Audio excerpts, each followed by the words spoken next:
Today I'm building something called a Couchbar, which you are seeing right now. It's a very simple, easy and quick project, but if you want to build something yourself, I would recommend watching this video till the end, because as always, I will find a way to F up completely and make everything more complicated than it had to be. So this project starts actually with me getting some plywood from the hardware store. I paid around 20 bucks for it. Also I bought these two glass balls from IKEA. You can cut everything to a size that you like, but something you should be aware of is that the glass balls you buy should actually fit.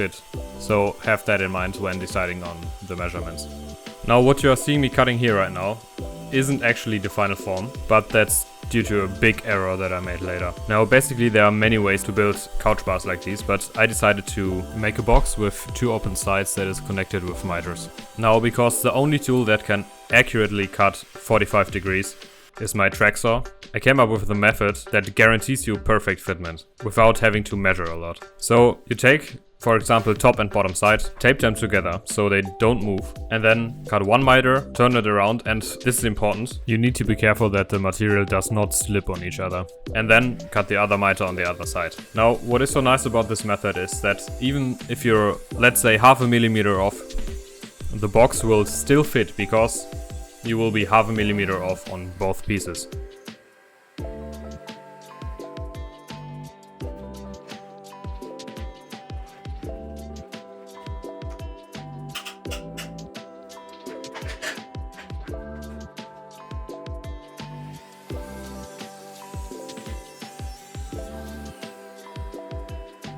I marked out the cutouts for the glass balls and removed most of the material with a multi-tool, which worked somewhat well, but for the second cutout I actually used a jigsaw.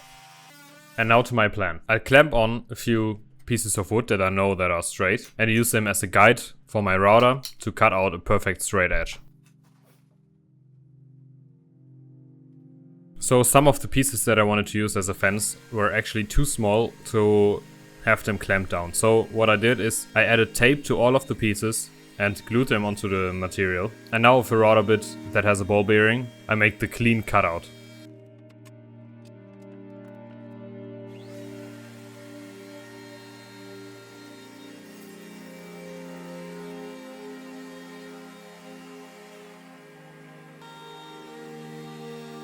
Now, like the professional YouTuber that I am, I held my head in front of the camera when one of the fences moved, but I'll show you here. So what happened? That first of all, I probably pushed the router too hard into the fence, and secondly, the vibrations caused from the router actually loosened the tape. So this misstep caused a little bit of anger in me, and I stopped the recording and already made peace with not making this video at all. I'm not building this couch bar for me. It's actually a birthday present for a friend. So there is no other option than to keep going. But off camera, I took out my tape measure and checked if I could get the two glass balls in the remaining piece of wood that I had, because I really didn't want to go to the hardware store again and buy some more wood. And I actually got them to fit somehow. So I cut off the part with the two cutouts and moved on with the remaining piece. It actually isn't that bad, because I thought that this might get too chunky and heavy either way, and now I actually removed a lot of material, which helps with that as well. So I did a little research on how these things look, and most of them have a shape cutout like this.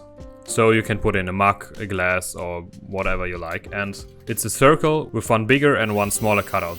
The bigger cutout is for the handle of a mug, and the smaller one is if you want to put a glass of wine in and secure it a little bit. There were definitely features that I wanted to have as well. So after the little debacle with the square cutouts, I really didn't want to risk anything. So I made a little template with a rather satisfying way of cutting out a circle. This is nothing new, honestly, but it felt a little bit innovative because the circle that I wanted to cut out is smaller than my router base. And just to sum it up, I screwed in a piece of MDF into a wooden base, and then I put the router upside down and could actually turn the piece of MDF on top of the router, which was very, very satisfying, to be honest. And it left me with a perfect circle, besides the little corner that sticks out that I had to remove by hand, but it was very satisfying and very rewarding.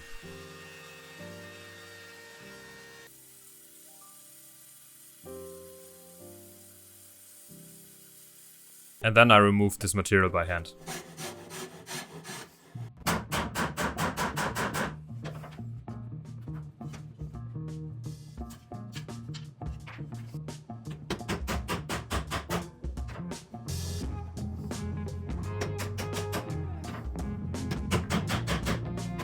The template made it easy to cut out this rather weird shape, even though it probably would be smart to cut out most of the material with a jigsaw or something, to not stress the router too much.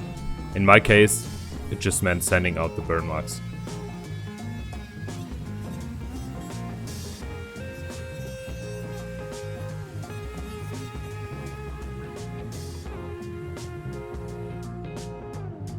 Assembling the whole thing was the satisfying part.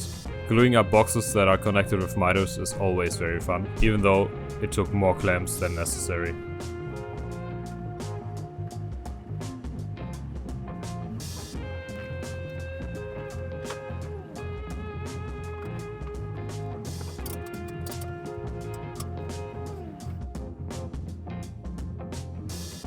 I finished the whole thing with some mineral oil to keep everything food safe.